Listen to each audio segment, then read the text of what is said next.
خلیفہ حق کی نصرت اعلیٰ حضرت. یہ شان امام احمد رضا ہے. کوئی ہم بات یوں ہی ڈھکوسلوں میں کر کے گزرنے والوں میں سے نہیں ہے. جو بات ہم نے امام احمد رضا کے بارے میں کی ہے، قرآن کہتا ہے 7 لوگ جنہوں نے اپنا ایمان بچایا وہ اللہ کی آیت ہے. تو یارو قرآن ہی سے تو ثابت ہے کہ امام احمد رضا بھی اللہ کی نشانیوں میں سے ایک عجیب نشانی کا نام ہے. اللہ کی نرالی نشانیوں میں سے ایک نشانی کا نام اس بریلی کے قنداری پٹھان کا نام ہے کہ جس نے پوری دنیا باطل کے سینے پر چڑھ کر کے یہ حق کا اعلان کیا تھا. دنیا ادھر کی ادھر ہو سکتی ہے لیکن دین مصطفیٰ کا وہی ہوگا جو رب نے نازل فرمایا. یہ آج کا دور ہے کہ جس پرفتن دور میں ہم اور آپ سانسیں لے رہے ہیں. آج کے دور کے اندر کتنے سارے فتنے اٹھ گئے، اٹھتے چلے جا رہے ہیں. کتنے سارے سینہ تان کر تمہارے میرے سامنے کھڑے ہیں اور دندناتے بول رہے ہیں.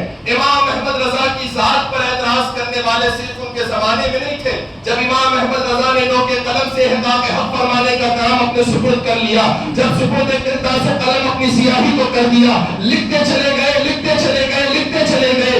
اسلامی انسائکلوپیڈیا حضرت امام احمد رضا کے ہاتھوں سے اللہ نے وہ کام لے لیا. وقت کے بڑے بڑے علماء اور تاجدار علوم و فنون جو کام نہ کر پاتے، لمحوں میں امام احمد رضا کی نگاہ بصیرت اس کو ترکے سے دیا کرتی تھی. وقت کے بڑے بڑے علماء علم منطق و فلسفہ کے تاجدار جو مسائل کو حل نہ کیا کرتے تھے، ارباب علم اگر لمحوں میں دانوں تلمس کر جائے تو امام احمد رضا کا شاہکار یہ تھا وہ قلم بڑھا کر لمحوں کے اندر وہ سارے مسائل جو دقت نظر کے بعد عمق بصیرت کے بعد بھی حل نہ ہو پائے، امام احمد رضا کی بدیہی نظر ان مسائل کو حل فرما دیا کرتی تھی.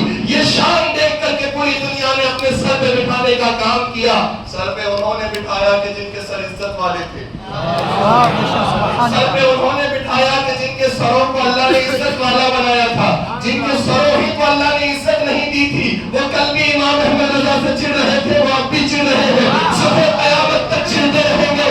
لیکن یاد رکھنا ذات امام احمد رضا پر اعتراض کرنے والوں نے کیا، انہوں نے حدیث کا کیا کام کیا ہے، انہوں نے فقاہت کا کیا کام کیا ہے، انہوں نے سوائے فتوے لگانے کے علاوہ، سوائے مومن کو کافر کافر کو یہ کہنے کے علاوہ تیسرا کون سا کام کیا ہے؟ سوائے امام احمد رضا کے وقت کے تعلق سے اعتراض کرنے والوں نے، امام احمد رضا کی ذات کے تعلق سے اعتراض کرنے والوں نے، حتیٰ کہ امام احمد رضا کے مقام کا اعتراض کیا، امام احمد رضا کی ولایت کا اعتراض کیا کہ وہ تو عالم تھے ولی نہیں تھے. کچھ لوگوں نے کہا مولوی تو تھے لیکن کوئی بڑے مولوی نہیں تھے. کچھ لوگوں نے کہا سب کو حضرت کہتے ہو، ان کو اعلیٰ حضرت کیوں کہتے ہو. کچھ لوگوں نے کہا سارے لوگوں کے ساتھ تو صرف نام لیتے ہو، ان کے نام کے ساتھ مسلک کیوں لگاتے ہو. لیکن یاد رکھنا سب کے جوابات دیتے چلے جائیں گے. علماء حق آج بھی اس دھرتی پر زندہ ہے اور جواب حق کا ملتا رہے گا، لیکن ساروں کے لیے ایک جواب کافی ہے.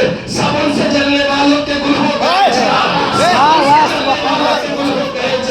احمد رضا کی شمع فروزہ ہے آج بھی.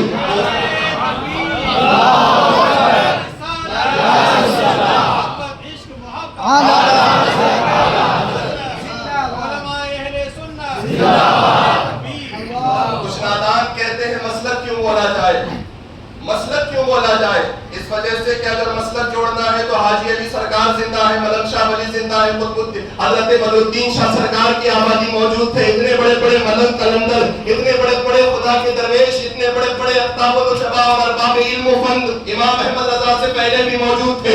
جوڑنا ہے تو جوڑ کر کے کہو مسلک غریب نواز، جوڑنا ہے تو جوڑ کر کے کہو مسلک غوث اعظم، جوڑنا ہے تو جوڑ کر کے کہو مسلک امام اعظم ابو حنیفہ، کہو مسلک شہید اعظم امام حسین، کہو مسلک اہل بیت، کہو مسلک امام باقر، امام جعفر، امام علی نقی، امام تقی، امام علی رضا، امام حسن عسکری. ان لوگوں کے ساتھ مسلک جوڑو، یہ احمد رضا کے ساتھ کیوں مسلک جوڑتے ہو؟ کچھ نادانوں کی اور مت ماری گئی تو وہ کہنے لگے اب تک 4 مسلک تھے، 5واں کہاں سے جنم دینے لگا. میں بتانا چاہوں گا جس نادان کو مسلک اور مذہب کے درمیان فرق نہیں آتا وہ کہتا ہے کہ مسلک امام احمد رضا.